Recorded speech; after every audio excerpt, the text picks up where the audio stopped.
The Adventures of Sherlock Holmes by Sir Arthur Conan Doyle. Adventure 2.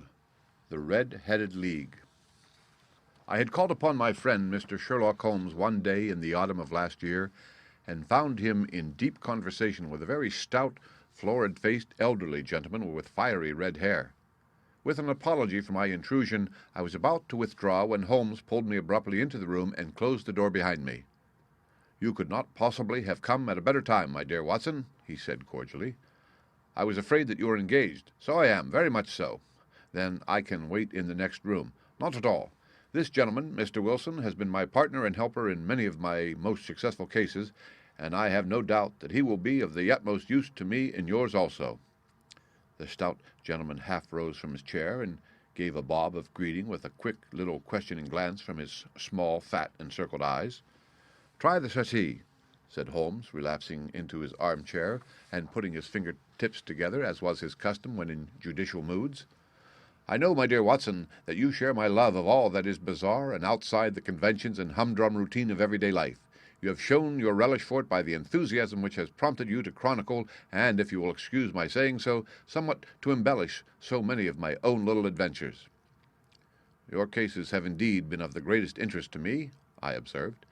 "You will remember that I remarked the other day, just before we went into the very simple problem presented by Miss Mary Sutherland, that for strange effects and extraordinary combinations we must go to life itself, which is always far more daring than any effort of the imagination." A proposition which I took the liberty of doubting. "You did, Doctor. But none the less you must come round to my view, for otherwise I shall keep on piling fact upon fact on you until your reason breaks down under them and acknowledges me to be right. Now, Mr. Jabez Wilson here has been good enough to call upon me this morning and to begin a narrative which promises to be one of the most singular which I have listened to for some time. You have heard me remark that the strangest and most unique things are very often connected, not with the larger, but with the smaller crimes, and occasionally, indeed, when there is room for doubt whether any positive crime has been committed. As far as I have heard, it is impossible for me to say whether the present case is an instance of crime or not, but the course of events is certainly among the most singular that I have ever listened to. Perhaps, Mr. Wilson, you would have the great kindness to recommence your narrative. I ask you not merely because my friend Dr. Watson has not heard the opening part, but also because the peculiar nature of the story makes me anxious to have every possible detail from your lips. As a rule, when I have heard some slight indication of the course of events, I am able to guide myself by the thousands of other similar cases which occur to my memory. In the present instance, I am forced to admit that the facts are, to the best of my belief, unique." The portly client puffed out his chest with an appearance of some little pride and pulled a dirty and wrinkled newspaper from the inside pocket of his greatcoat. As he glanced down the advertisement column, with his head thrust forward and the paper flattened out upon his knee, I took a good look at the man, and endeavored, after the fashion of my companion, to read the indications which might be presented by his dress or appearance. I did not gain very much, however, by my inspection. Our visitor bore every mark of being an average, commonplace British tradesman, obese, pompous, and slow. He wore rather baggy gray shepherd's check trousers, a not over-clean black frock coat, unbuttoned in the front, and a drab waistcoat with a heavy brassy Albert chain, and a square pierced bit of metal dangling down as an ornament. A frayed top hat and a faded brown overcoat with a wrinkled velvet collar lay upon a chair beside him. Altogether, look as I would, there was nothing remarkable about the man save his blazing red hair and the expression of extreme chagrin and discontent upon his features. Sherlock Holmes' quick eye took in my occupation, and he shook his head with a smile as he noticed my questioning glances. Beyond the obvious facts that he has at some time done manual labor, that he takes snuff, that he is a Freemason, that he has been in China, and that he has done a considerable amount of writing lately, I can deduce nothing else. Mr. Jabez Wilson started up in his chair with his forefinger upon the paper, but his eyes upon my companion. "How in the name of good fortune did you know all that, Mr. Holmes?" he asked. "How did you know, for example, that I did manual labor? It's as true as gospel, for I began as ship's carpenter." "Your hands, my dear sir. Your right hand is quite a size larger than your left. You have worked with it, and the muscles are more developed." "Well, the snuff, then, and the Freemasonry." "I won't insult your intelligence by telling you how I read that. especially as, rather against the strict rules of your order, you use an arc and compass breastpin." "Ah, of course I forgot that. But the writin', what else can be indicated by that right cuff so very shiny for 5 inches, and the left one with the smooth patch near the elbow where you rested upon the desk?" "Well, but China? The fish that you have tattooed immediately above your right wrist could only have been done in China. I have made a small study of tattoo marks, and have even contributed to the literature of the subject. That trick of staining the fish's scales of a delicate pink is quite peculiar to China. When in addition I see a Chinese coin hanging from your watch chain, the matter becomes even more simple." Mr. Jabez Wilson laughed heavily. "Well, I never," said he. "I thought at first you had done something clever, but I see that there was nothing in it, after all." "I began to think, Watson," said Holmes, "that I make a mistake in explaining. Omne ignototum pro magnifico, you know, and my poor little reputation, such as it is, will suffer shipwreck if I am so candid. Can you not find the advertisement, Mr. Wilson?" "Yes, I've got it now," he answered, with his thick red finger planted halfway down the column. "Here it is. This is what began it all. You just read it for yourself, sir." I took the paper from him and read as follows: "To the Red-Headed League, on account of the bequest of the late Ezekiah Hopkins of Lebanon, Pennsylvania, United States of America, there is now another vacancy open which entitles a member of the League to a salary of £4 a week for purely nominal services. All red-headed men who are sound in body and mind and above the age of 21 years are eligible. Apply in person on Monday at 11 o'clock to Duncan Ross at the offices of the League, 7 Pope's Court, Fleet Street." "What on earth does this mean?" I ejaculated after I had twice read over the extraordinary announcement. Holmes chuckled and wriggled in his chair, as was his habit when in high spirits. "It is a little off the beaten track, isn't it?" said he. "And now, Mr. Wilson, off you go at scratch, and tell us all about yourself, your household, and the effect which this advertisement had upon your fortunes. You will first make a note, Doctor, of the paper and the date." "It is the Morning Chronicle of April 27th, 1890, just 2 months ago." "Very good. Now, Mr. Wilson?" "Well, it is just as I have been telling you, Mr. Sherlock Holmes," said Jabez Wilson, mopping his forehead. "I have a small pawnbroker's business at Coburg Square, near the city. It's not a very large affair, and of late years it has not done more than just give me a living. I used to be able to keep 2 assistants, but now I only keep 1, and I would have a job to pay him, but that he is willing to come for half wages so as to learn the business." "What is the name of this obliging youth?" asked Sherlock Holmes. "His name is Vincent Spaulding, and he's not such a youth either. It's hard to say his age. I should not wish a smarter assistant, Mr. Holmes, and I know very well that he could better himself and earn twice what I'm able to give him. But, after all, if he is satisfied, why should I put ideas in his head?" "Why, indeed? You seem most fortunate to have an employee who comes under the full market price. It is not a common experience among employers in this age. I don't know that your assistant is not as remarkable as your advertisement." "Oh, he has his faults, too," said Mr. Wilson. "Never was such a fellow for photography, snapping away with a camera when he ought to be improving his mind, and then diving down into the cellar like a rabbit into its hole to develop his pictures. That is his main fault, but on the whole he's a good worker. There's no vice in him." "He's still with you, I presume?" "Yes, sir. He and a girl of 14 who does a bit of simple cooking and keeps the place clean. That's all I have in the house, for I am a widower and never had any family. We live very quietly, sir, the 3 of us, and we keep a roof over our heads and pay our debts if we do nothing more." "The first thing that put us out was that advertisement. Spaulding, he came down into the office just this day, 8 weeks, with this very paper in his hand, and he says, 'I wish to the Lord, Mr. Wilson, that I was a red-headed man.' 'Why that?' I asks. 'Why,' said he, 'here's another vacancy on the League of Red-Headed Men. It's worth quite a little fortune to any man who gets it, and I understand that there are more vacancies than there are men, so that the trustees are at their wits' end what to do with the money. If my hair would only change color, here's a nice little crib all ready for me to step into.' 'Why, what is it, then?' I asked. You see, Mr. Holmes, I am a very stay-at-home man, and as my business came to me instead of my having to go to it, I was often weeks on end without putting my foot over the doormat. In that way I didn't know much of what was going on outside, and I was always glad of a bit of news.'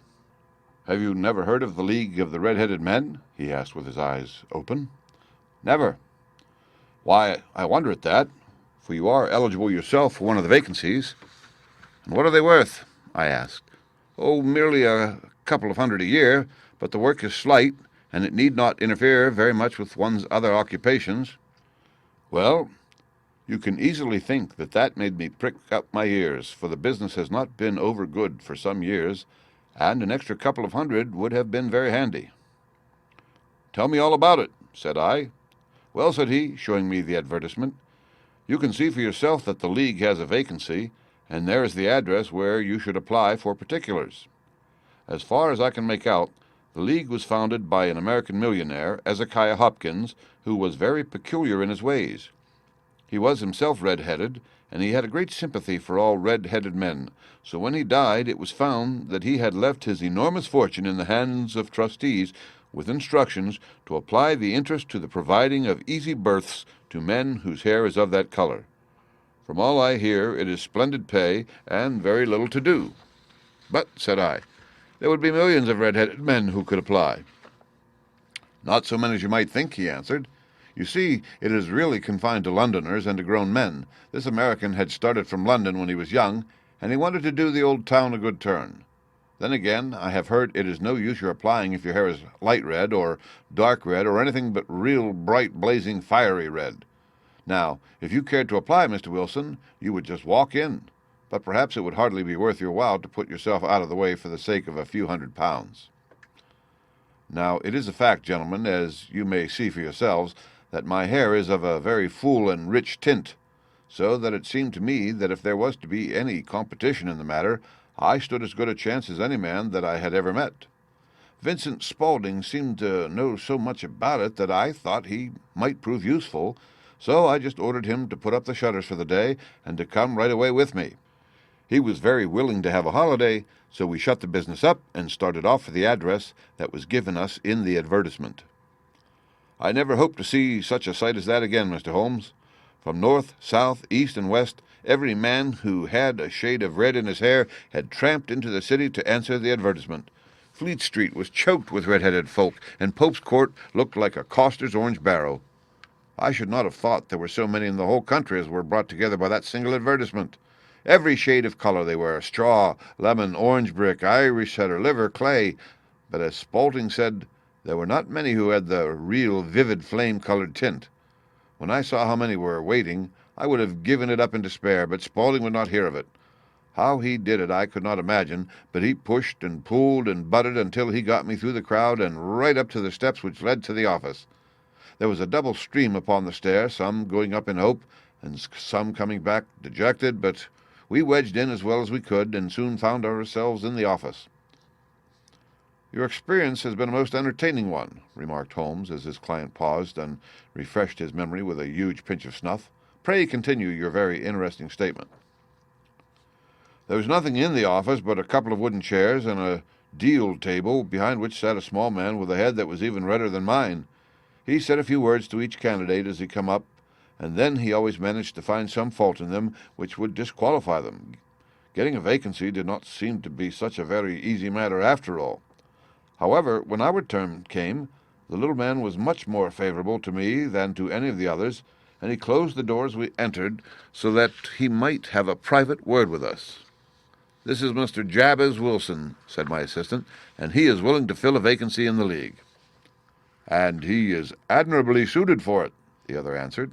'He has every requirement. I cannot recall when I have seen anything so fine.' He took a step backward, cocked his head on one side, and gazed at my hair until I felt quite bashful.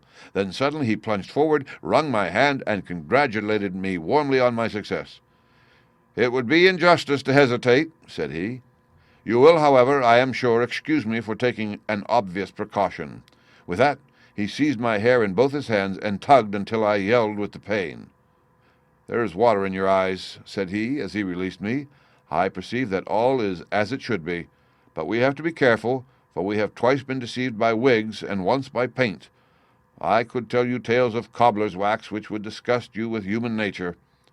He stepped over to the window and shouted through it at the top of his voice that the vacancy was filled.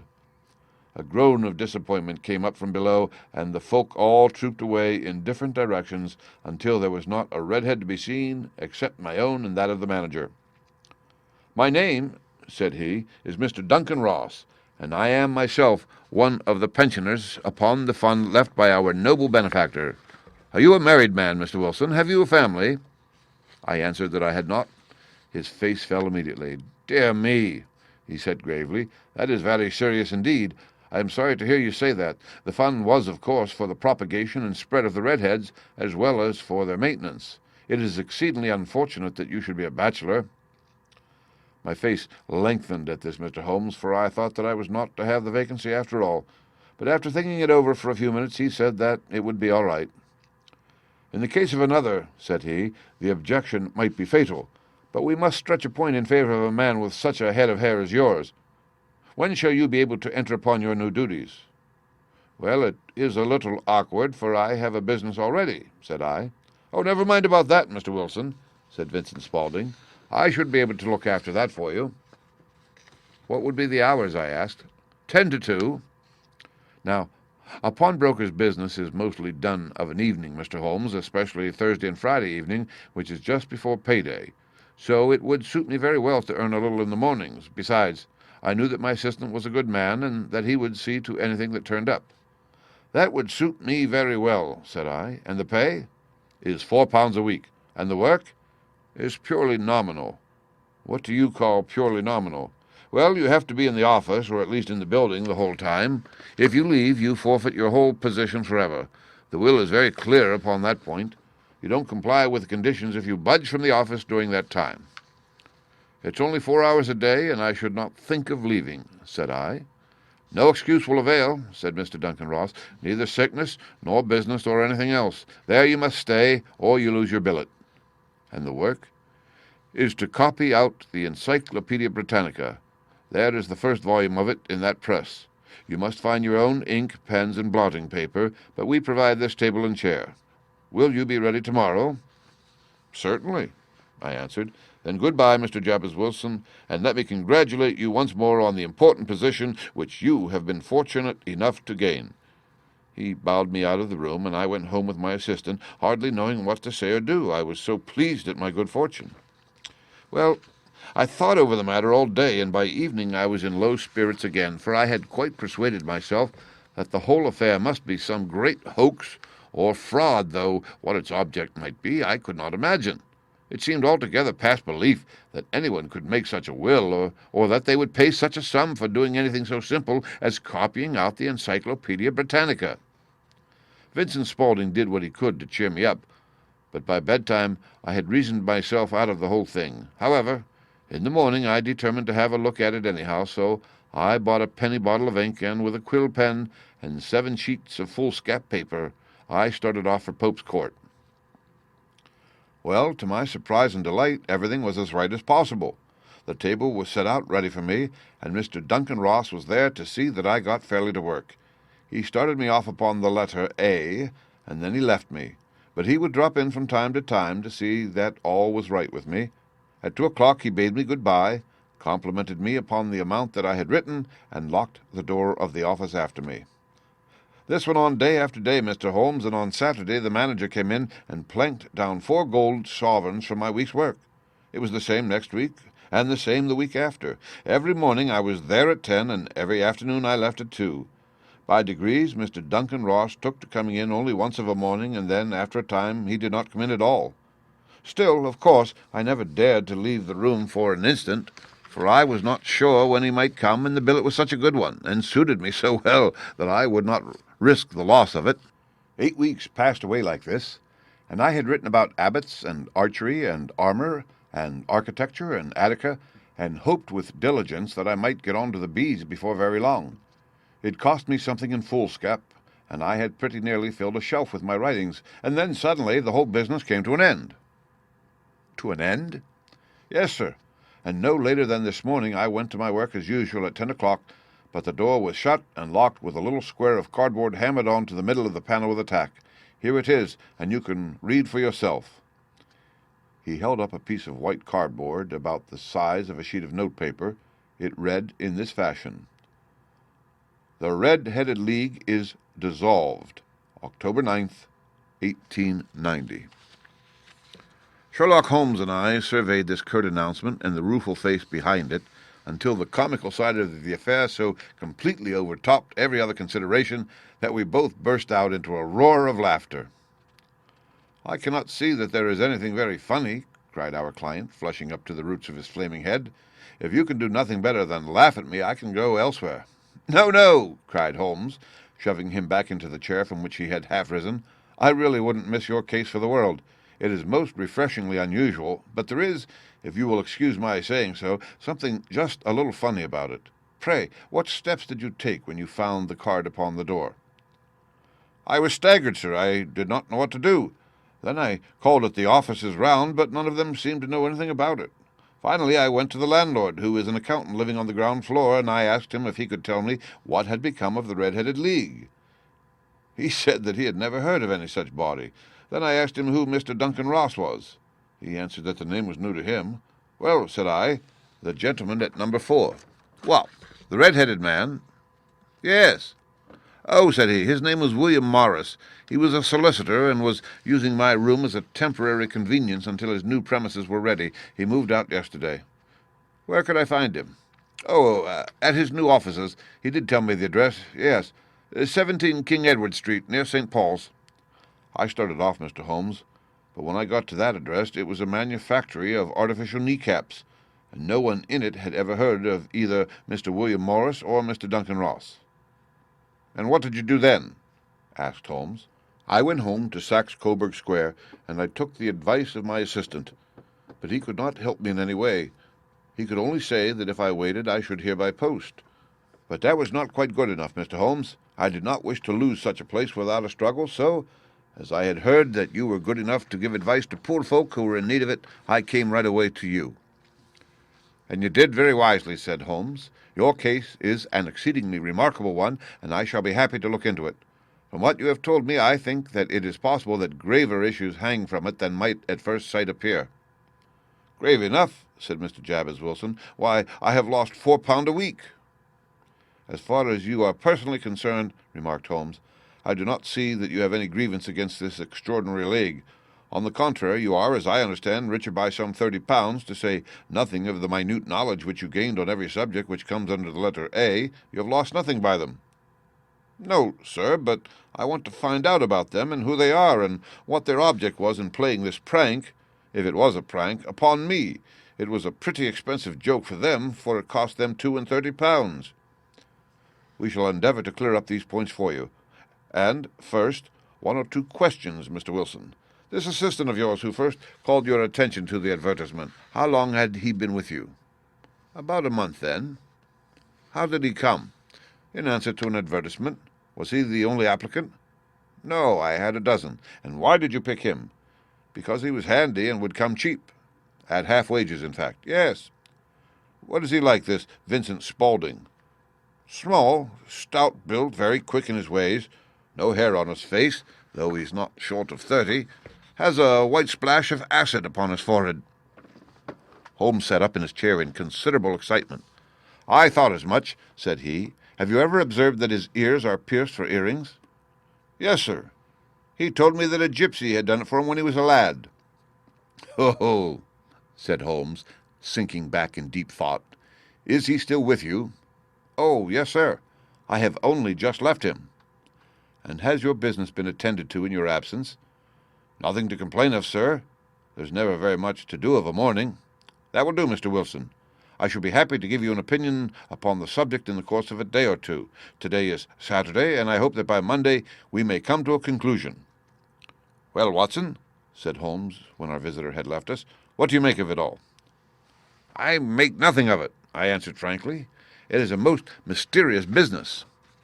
"As a rule," said Holmes, "the more bizarre a thing is, the less mysterious it proves to be. It is your commonplace, featureless crimes which are really puzzling, just as a commonplace face is the most difficult to identify. But I must be prompt over this matter." "What are you going to do, then?" I asked. "To smoke," he answered. "It is quite a 3-pipe problem, and I beg that you won't speak to me for 50 minutes. He curled himself up in his chair, with his thin knees drawn up to his hawk-like nose, and there he sat with his eyes closed and his black clay pipe thrusting out like the bill of some strange bird. I had come to the conclusion that he had dropped asleep, and indeed was nodding myself, when he suddenly sprang out of his chair with the gesture of a man who has made up his mind and put his pipe down upon the mantelpiece. "Sarasate plays at the St. James Hall this afternoon," he remarked. "What do you think, Watson? Could your patient spare you for a few hours?" "I have nothing to do today. My practice is never very absorbing." "Then put on your hat and come. I am going through the city first, and we can have some lunch on the way. I observe that there is a good deal of German music on the programme, which is rather more to my taste than Italian or French. It is introspective, and I want to introspect. Come along." We travelled by the Underground as far as Aldersgate, and a short walk took us to Saxe-Coburg Square, the scene of the singular story which we had listened to in the morning. It was a poky, little, shabby, genteel place, where 4 lines of dingy, 2-storied brick houses looked out into a small, railed-in enclosure, where a lawn of weedy grass and a few clumps of faded laurel bushes made a hard fight against a smoke-laden and uncongenial atmosphere. 3 gilt balls and a brown board with Jabez Wilson in white letters upon a corner house announced the place where our red-headed client carried on his business.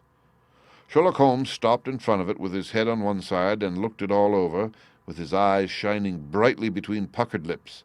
Then he walked slowly up the street, and then down again to the corner, still looking keenly at the houses.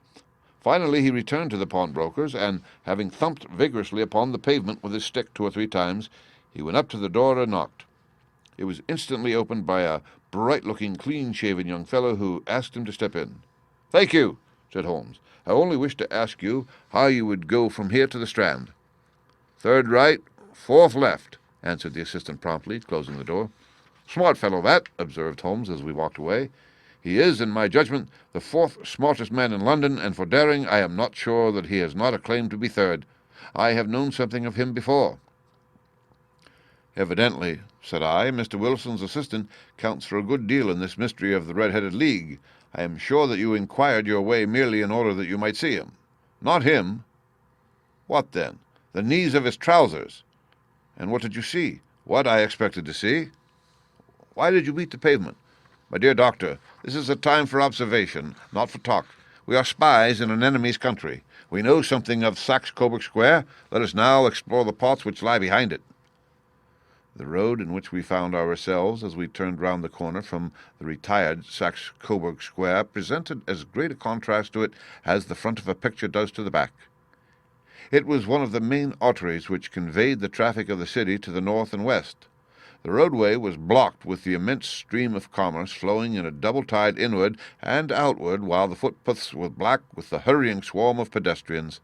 It was difficult to realize, as we looked at the line of fine shops and stately business premises, that they really abutted on the other side upon the faded and stagnant square which we had just quitted.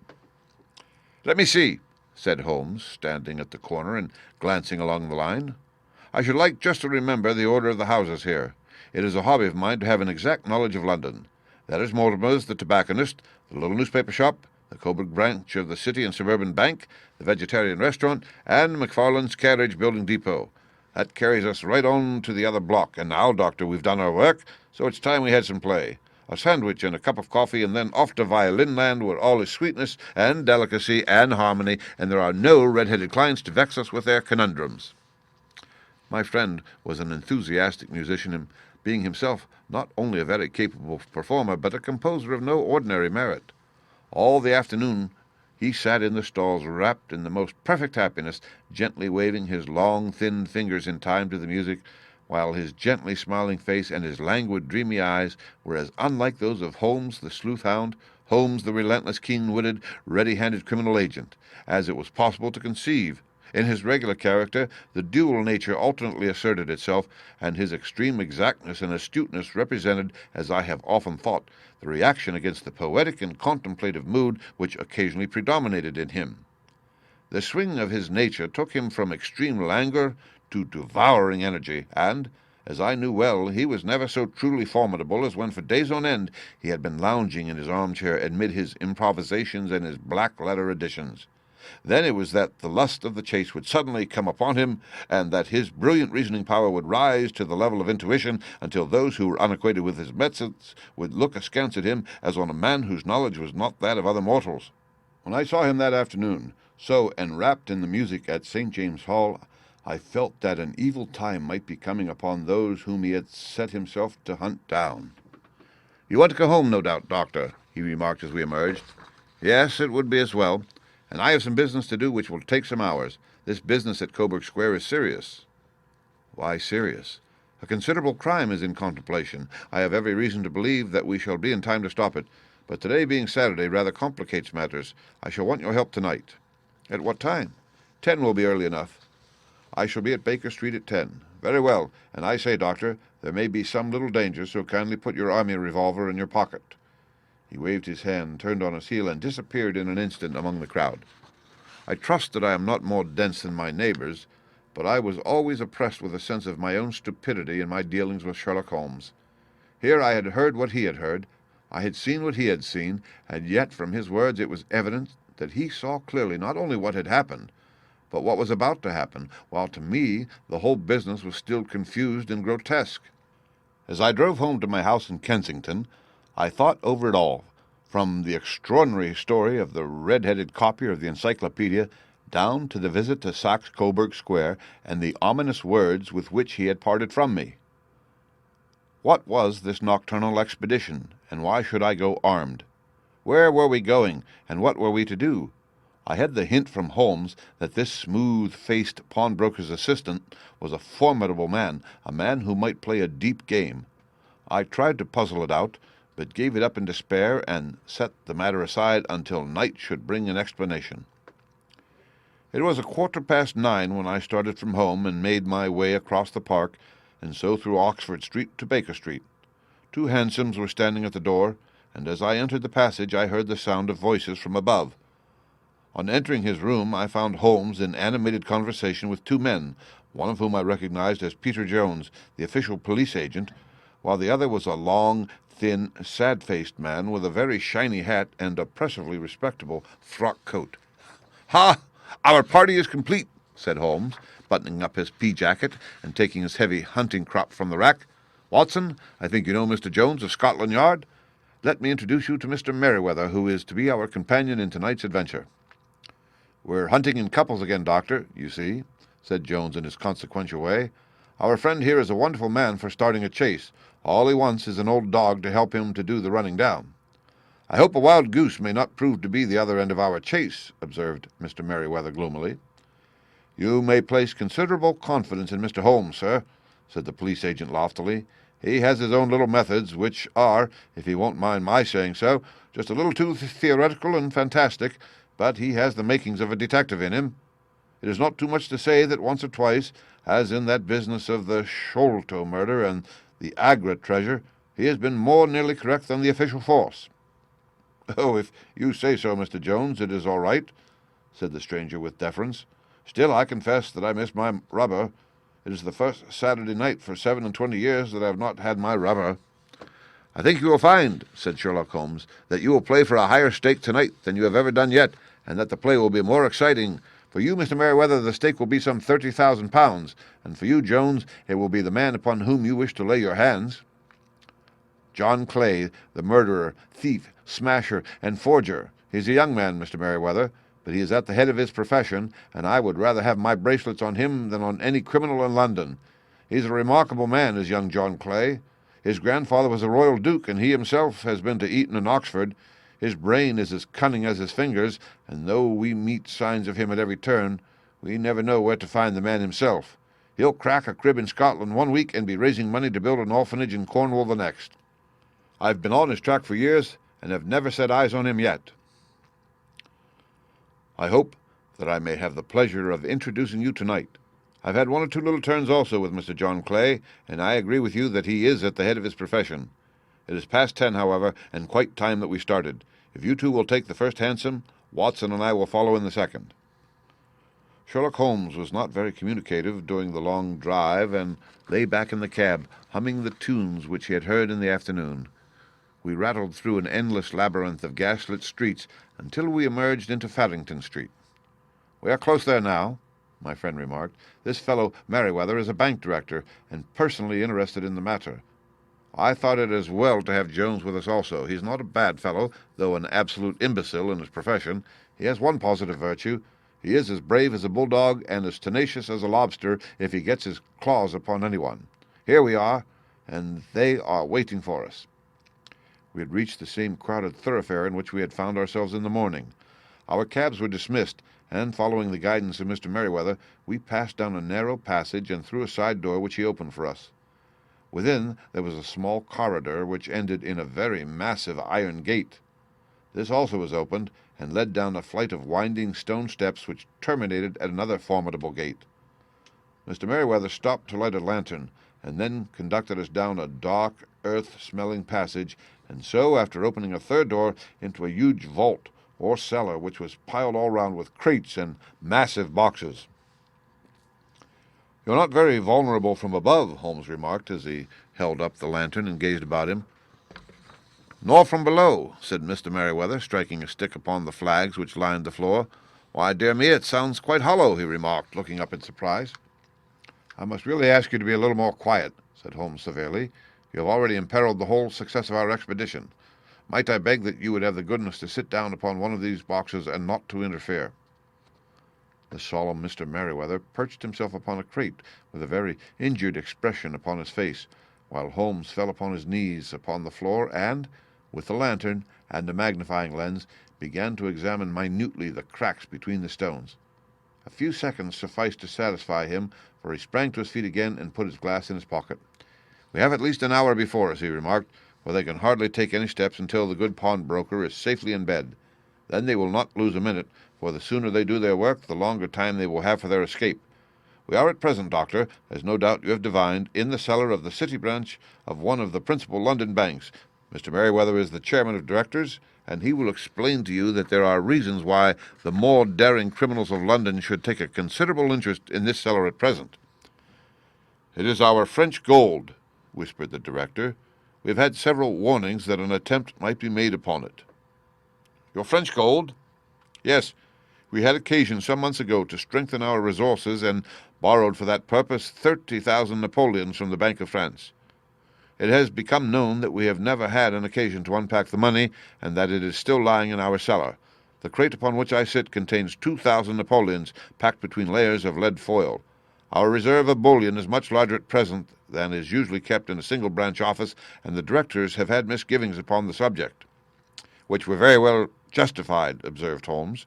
"And now it is time that we arranged our little plans. I expect that within an hour matters will come to a head. In the meantime, Mr. Merryweather, we must put the screen over that dark lantern." "And sit in the dark?" "I'm afraid so. I had brought a pack of cards in my pocket, and I thought that, as we were a partie carré, you might have your rubber after all. But I see that the enemy's preparations have gone so far that we cannot risk the presence of a light. And, first of all, we must choose our positions. These are daring men, and though we shall take them at a disadvantage, they may do us some harm unless we are careful. I shall stand behind this crate, and you conceal yourselves behind those. Then, when I flash a light upon them, close in swiftly. If they fire, Watson, have no compunction about shooting them down." I placed my revolver cocked upon the top of the wooden case behind which I crouched. Holmes shot the slide across the front of his lantern and left us in pitch darkness, such an absolute darkness as I have never before experienced. The smell of hot metal remained to assure us that the light was still there, ready to flash out at a moment's notice. To me, with my nerves worked up to a pitch of expectancy, there was something depressing and subduing in the sudden gloom and in the cold, dank air of the vault. "They have but one retreat," whispered Holmes. "That is back through the house into Saxe-Coburg Square. I hope that you have done what I asked you, Jones. I have an inspector and 2 officers waiting at the front door. Then we have stopped all the holes, and now we must be silent and wait." What a time it seemed! From comparing notes afterwards, it was but an hour and a quarter, yet it seemed to me that the night must have gone almost away, and the dawn be breaking above us. My limbs were weary and stiff, for I feared to change my position. Yet my nerves were worked up to the highest pitch of tension, and my hearing was so acute that I could not only hear the gentle breathing of my companions, but I could distinguish the deeper, heavier in-breath of the bulky Jones from the thin, sighing note of the bank director. From my position I could look over the case in the direction of the floor. Suddenly my eyes caught the glint of a light. At first it was but a lurid spark upon the stone pavement. Then it lengthened out until it became a yellow line, and then, without any warning or sound, a gash seemed to open and a hand appeared, a white, almost womanly hand, which felt about in the center of the little area of light. For a minute or more, the hand with its writhing fingers protruded out of the floor. Then it was withdrawn as suddenly as it appeared, and all was dark again, save the single lurid spark which marked a chink between the stones. Its disappearance, however, was but momentary. With a rending, tearing sound, one of the broad white stones turned over upon its side and left a square, gaping hole, through which streamed the light of a lantern. Over the edge there peeped a clean-cut, boyish face, which looked keenly about it, and then, with a hand on either side of the aperture, drew itself shoulder-high and waist-high until one knee rested upon the edge. In another instant he stood at the side of the hole, and was hauling after him a companion, lithe and small like himself, with a pale face and a shock of very red hair. "It's all clear," he whispered. "Have you the chisel and the bags? Great Scott! Jump, Archie, jump, and I'll swing for it." Sherlock Holmes had sprung out and seized the intruder by the collar. The other dived down the hole, and I heard the sound of rending cloth as Jones clutched at his skirts. The light flashed upon the barrel of a revolver, but Holmes' hunting-crop came down on the man's wrist, and the pistol clinked upon the stone floor. "It's no use, John Clay," said Holmes blandly. "You have no chance at all." "So I see," the other answered with the utmost coolness. "I fancy that my pal is all right, though I see you have got his coat-tails." "There are 3 men waiting for him at the door," said Holmes. "Oh, indeed. You seem to have done the thing very completely. I must compliment you." "And I you," Holmes answered. "Your red-headed idea was very new and effective." "You'll see your pal again presently," said Jones. "He's quicker at climbing down holes than I am. Just hold out while I fix the derbies." "I beg that you will not touch me with your filthy hands," remarked our prisoner, as the handcuffs clattered upon his wrists. "You may not be aware that I have royal blood in my veins. Have the goodness also, when you address me, always to say 'sir' and 'please.'" "All right," said Jones, with a stare and a snigger. "Well, would you please, sir, march upstairs where we can get a cab to carry your highness to the police station?" "That is better," said John Clay serenely. He made a sweeping bow to the 3 of us, and walked quietly off in the custody of the detective. "Really, Mr. Holmes," said Mr. Merryweather, as we followed them from the cellar, "I do not know how the bank can thank you or repay you. There is no doubt that you have detected and defeated in the most complete manner one of the most determined attempts at bank robbery that have ever come within my experience." "I have had 1 or 2 little scores of my own to settle with Mr. John Clay," said Holmes. "I have been at some small expense over this matter, which I shall expect the bank to refund, but beyond that I am amply repaid by having had an experience which is in many ways unique, and by hearing the very remarkable narrative of the Red-Headed League. You see, Watson," he explained in the early hours of the morning as we sat over a glass of whiskey and soda in Baker Street, "it was perfectly obvious from the very first that the only possible object of this rather fantastic business of the advertisement of the League and the copying of the encyclopedia must be to get this not-over-bright pawnbroker out of the way for a number of hours every day. It was a curious way of managing it, but really it would be difficult to suggest a better. The method was no doubt suggested to Clay's ingenious mind by the color of his accomplice's hair. The £4 a week was a lure which must draw him, and what was it to them who were playing for thousands? They put in the advertisement, one rogue has the temporary office, the other rogue incites the man to apply for it, and together they managed to secure his absence every morning in the week. From the time that I heard of the assistant having come for half wages, it was obvious to me that he had some strong motive for securing the situation." "But how could you guess what the motive was?" "Had there been women in the house, I should have suspected a mere vulgar intrigue. That, however, was out of the question. The man's business was a small one, and there was nothing in his house which could account for such elaborate preparations and such an expenditure as they were at. It must then be something out of the house. What could it be? I thought of the assistant's fondness for photography and his trick of vanishing into the cellar. The cellar!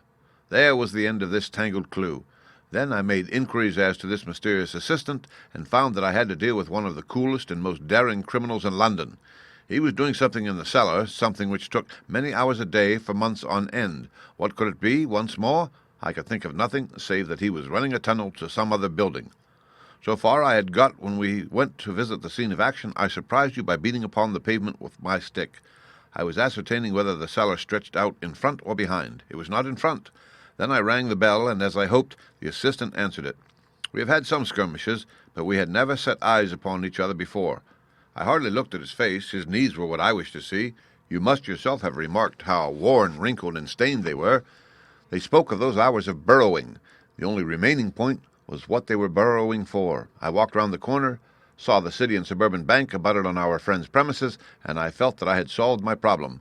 When you drove home after the concert, I called upon Scotland Yard and upon the chairman of the bank directors with the results that you have seen. And how could you tell that they would make their attempt tonight? I asked. Well, when they closed their league offices, that was a sign that they cared no longer about Mr. Jabez Wilson's presence. In other words, that they had completed their tunnel. But it was essential that they should use it soon, as it might be discovered or the bullion might be removed. Saturday would suit them better than any other day, as it would give them 2 days for their escape. For all these reasons, I expected them to come tonight. You reasoned it out beautifully, I exclaimed in unfeigned admiration. It is so long a chain, and yet every link rings true. It saved me from ennui, he answered, yawning. At last, I already feel it closing in upon me. My life is spent in one long effort to escape from the commonplaces of existence. These little problems help me to do so. And you are a benefactor of the race, said I. He shrugged his shoulders. Well, perhaps after all it is of some little use, he remarked. L'homme c'est rien, l'ouvre c'est tout, as Gustave Flaubert wrote to George Sand. The End. Read by Rick Kishner for Lit2Go. On the web at fcit.usf.edu.